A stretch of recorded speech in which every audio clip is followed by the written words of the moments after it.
So when I saw that the topic for October was impermanence, being a Tibetan Buddhist, the first thing that pops into my head is death, which is probably one of the most profoundly direct experience of impermanence that we have as living beings. And so, I didn't want to get all heavy-handed about it, because we've got death pretty demonized, I think, in our culture. It's either kind of out there, famous people, political people, people out there dying, and we get quite caught up in talking about other people dying and how they died and how old they were and what happened. But I think we kind of sort of skirt around the periphery of thinking about our own death, which according to the Buddha is, and we know for a fact, is certain. But the time of death, who knows? And at the time of death, the only thing that goes with us is the karma that we've created, both the constructive, virtuous, and the not so helpful karma with us onto next life. So I wanted to kind of talk about it today on the way that I use it to really transform my mind and to really help me live my life in a really, really meaningful way. And in fact, thinking about death in one of our winter retreats here at the Abbey about, it's now almost 8.5 years ago, I thought about it during one of our winter retreats to the point where it really made me decide to put on robes. Not that I'm sort of suggesting that if you thought of death deeply that you're all going to want to put on robes, but it really made quite a profound effect on my mind and in my life. So that's and some of the points that I used during that winter retreat is what I wanted to share with you today. One of the things that I thought about quite a bit during that retreat is the metaphor of likening death to driving around in a car with the no gas gauge. I mean, we've kind of come into this life, and due to our karma, we have a particular model that we have, sort of like the model of a car. And we've got a tank in there as far as our karma, our cause and the conditions for us to be in this life, but we have no idea how full that tank is. So we're going on this road trip, and we have no idea when that tank is going to run out. So I use this quite a bit, as a metaphor. I love cars, even though I'm a monastic. I've worked on them. I can identify cars from just the logos on the backs of the bumpers. And so I've always managed to find this to be a helpful metaphor. And that even though we take care of these vehicles that we have, we can't guarantee that they're not going to break down or they're going to be in need of an overhaul or that they get in an accident. We just don't know, much less run out of gas. And that it's eventually going to happen to each and every one of us because we're living beings. And that the profundity is one of the points the second thought. Okay, so the first one is about the metaphor about the car. The second one is, it kind of segue into it, is that we exist because the causes and conditions for us to exist. All right, we have this karma that we've brought in, that we have the causes and conditions. They arise, they abide and cease moment by moment, these causes and conditions. And when those causes and conditions begin to subside, when they start to end and finally cease, so do we. We are conditioned phenomena. We exist simply because the causes and conditions for us are in play. And when they aren't, we're not. So on a lot of levels, we're like a cup, another conditioned phenomenon. And one day that cup is going to fall off the table and it's going to split into who knows how many shards. Same as us. We're conditioned phenomena, just like a cup, in lots of ways. And so, we can think about this intellectually, understanding that we're going to get sick, we're going to develop disease, we might even suffer a tragic end. I mean, we can really kind of think about that, kind of play out the scenarios. We know people who have died in different types of ways. But if we truly, deeply think about the fact that death is certain, that we have no idea when it's going to happen, and we don't take anything with us but our karma when we die, is that if we don't think about that, we're kind of like a car. We just put our lives on cruise control. You know, we're not really thinking much about what we're doing. We don't know what our motivation is that when we get up in the morning, or why we do what we do, or say what we do, or think what we think. And that we do really spend a lot of time distracted by a lot of small things, you know, a lot of trivia. We squander our precious lives, and instead of trying to cultivate purpose and meaning, we're just fueling sometimes a lot of our anger, our pride, our jealousy, our attachment. So we kind of think about it, you know, in our heads when we're courageous enough to even go there, but we've really got to get it down into our hearts.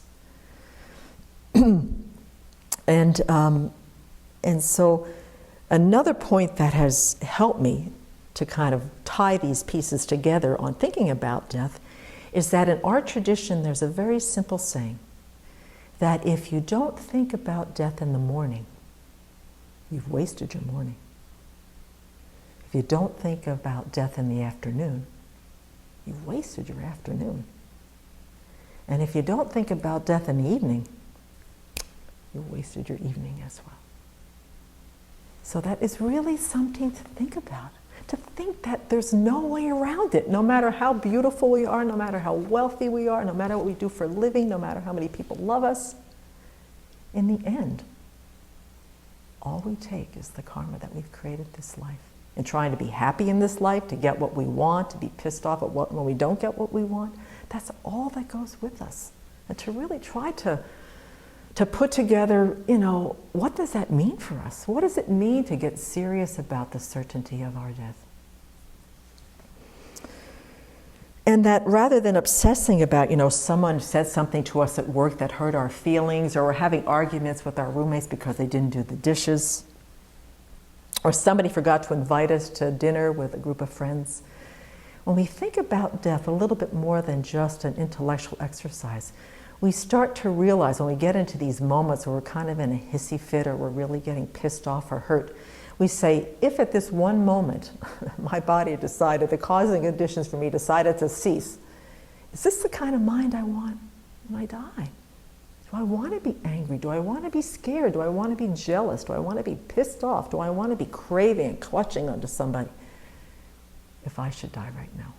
It's a helpful little exercise. I mean, you can really get into it. I mean, we have so much drama in our life anyway. Why don't we create these scenarios that really can do something for us? And what's really helpful is that at the time of death, no matter when that is, the mind that we have at that time is totally the kind of mind that we have habituated through the course of our life. So if we want to die with a mind that's filled with gratitude, a mind that's filled with, you know, I lived a pretty darn good life. You know, I was kind most of the time. I made amends with the people that I had to make amends with. I had bodhicitta, at some extent, even fabricated in my heart that I thought about others and that I want to be the best I can so I can help them. Whatever we put into our minds while we are alive, whether it be love and care and joy and compassion, or it's going to be fretting and attachment and anger and pride, at the time of death, that's what's going to be there. It's not like we can have our whole life full of craving and attachment and being resentful towards somebody, and at the time of death we finally decide we want to have joy. We can't like just snap our fingers and turn on a dime. The mind is going to do exactly what we've been training it to do for the past 12 years, 20 years, 50 years, 85 years. Because, you know, if we want certain kind of results, we've got to create the causes. And at death, you know, whatever our bodies are doing, whatever our minds are doing, we've got to have, as best as we can, some little piece of the Buddhist teachings that we hold on like an anchor, something that's going to really guide us into our next life. And one of the things, just to kind of bring it a little bit more real, the other thing that I use is that at the Abbey, we receive a lot of prayer requests from all over the world. And we dedicate all of our virtue during the course of the day to them. People grieving at the death of somebody they really care about. And this past year, we've had a member of the community find out that a good friend committed suicide, that a young child died from a rare form of cancer, that two young women, best friends just out of college, died trekking in Nepal during that earthquake. And that one of our dear Dharma brothers, not far from here, his daughter was murdered by her estranged husband at 32 years of age. These are the kind of things that kind of bring it, and it's not to get depressed about our life. What the Buddha says is we think about death to bring peace and vibrancy into our life, because we cut to the chase. We say, okay, if I'm going to die tomorrow, what kind of mind, what kind of purpose, what type of meaning do I want in my life? Do I want to be squandering it over this piddly stuff? Because these people, when they woke up in the morning, when that young daughter and those two good friends and that child, they didn't think they were going to die that day. You know, we've got to put that question up, because we don't know what our fuel tank is looking like right now. We have no idea how much gas we have in our tank, what this vehicle is carrying. So it's really helpful. And if you know somebody in your life that has lost somebody, or you've lost somebody, take that as a gift. Take that as a gift to sort of bring some clarity and some joy into your life, knowing that this is like a snap of a finger, this life. It's like a flash of lightning in the sky. And how to really use this life like we mean it. You know, to bring a vibrancy to it that brings us alive into the moment and really helps us to make these decisions during the course of the day. What do I want to be doing right now in the event that I died right now? You know, car goes through the yellow light and I'm crossing in the intersection. What do I want my mind to be? And it's practical. This isn't like some far-fetched kind of thinking. This is practical Dharma practice each day. And to use death as really a great tool to prioritize those things that really have meaning in our lives. So what I wanted to do is, I've got a little meditation here just for us to ponder 3 points that might be helpful. All right, and we're going to use what if. Okay, we're going to use a little bit of a what if thing. So find yourself, you know, put down your teacup, put down your breakfast, whatever you got there. And we're going to do 3 little things we're going to consider.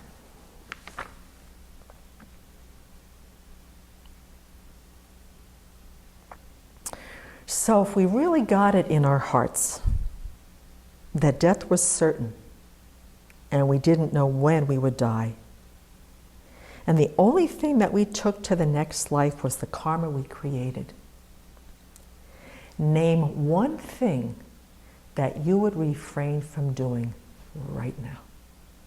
What action of body, speech, and mind, if you knew this understanding and truth about death, what would you stop doing immediately?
Okay, second thing to ponder.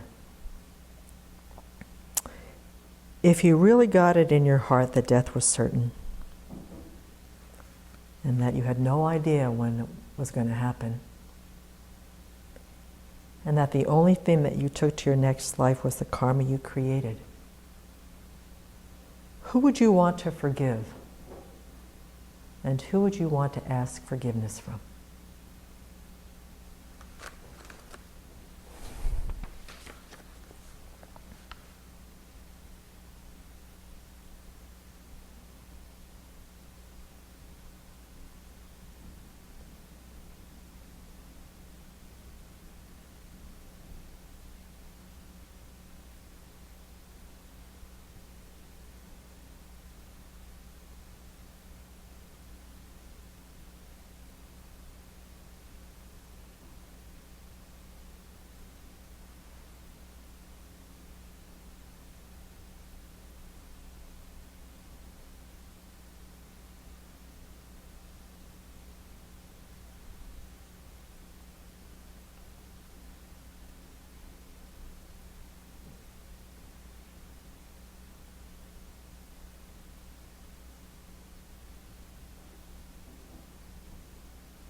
And then if you knew deep in your heart that death was certain, the time of death was uncertain, and all that you were going to take to your next life was the karma you created, what virtuous quality or what teaching of the Buddha would you commit to familiarizing your mind with right now?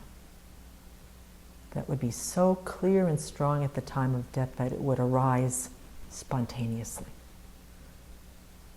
One virtuous quality, one teaching of the Buddha that you would want in your mind and heart at the time of death.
And then lastly, what ideas or what idea do you have that you could really sort of commit to right now to explore these three things, to implement one of them in your life?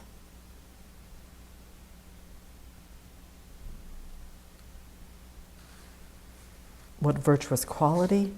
How could you do that? How could you go about getting ready to forgive somebody or to ask forgiveness? And what, unethical thing, what non-virtuous thing do you have habituated in your life that you might want to make a commitment to considering doing differently or putting it down? What idea? Something simple, something you could do to start thinking about it.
I can't hear Grant.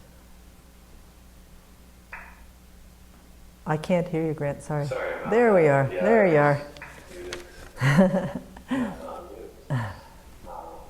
Thank you so much. So we do have a comment from Sandy. She says, too much of the time I feel as if my vehicle is fueled by regular unleaded gas rather than premium supreme.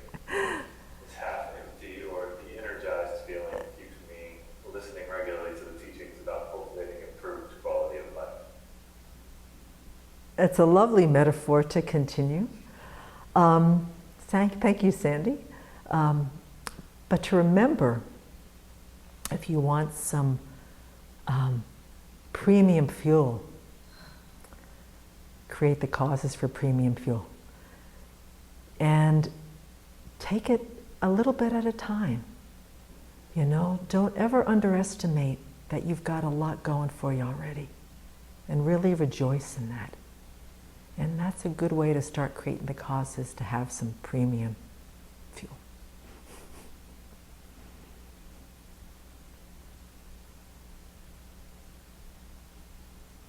So while we wait to see if anybody else has anything, I have a question. Sure.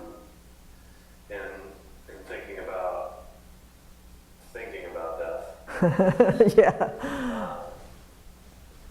Are there any practices that you have to create the causes and conditions to think about that? You know, to build that habit of thinking about it throughout the day? Or any suggestions there? Well, in this particular Buddhist tradition, there's a whole part of what we call the Lam Rim that talks about the 9 points of death meditation. And it's almost like, Grant, these practices really bring it down to home. You know, I think sometimes death gets to be a rather ephemeral kind of thing. To really look at our lives, at personal experiences, to see the people in our lives. We had once, Venerable had us list all the people in our life that had died and what age they were and what they died from. And I did this when I was in my late 40s, and I didn't think I had that big of a list. But when I wrote down from the earliest time I was a child, right up until I was 42 years old, I had a lot more people on that list. I mean, some of them were acquaintances, some people in the news, like, you know, just to put that list down and to see how old they were and what they died from, that was really quite informative for me to get this whole idea about the time of death is uncertain. So that was really helpful. I think that sometimes I look at the world, the way that Mother Nature, the way that right now we're in fall and so all the leaves are falling, that there is a dying process within the natural environment, this birthing and existing and then passing away. I find that sometimes if I see myself as a tree or I see myself as a flower going through this kind of same process, I can bring it more close to home as well.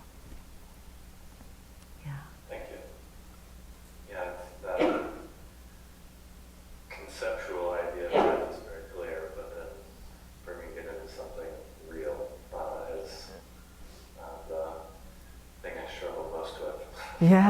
Yeah, it takes time. Our culture doesn't particularly have us take it to heart early on, and so I think it's a struggle. Yes. But worth thinking about. Yes, and this contemplation, I think, helps a lot, and your whole talk and bringing it to really thinking about, you know, what if today was the day, in a very specific way to think about that possibility. Yeah, we don't know. We really don't know.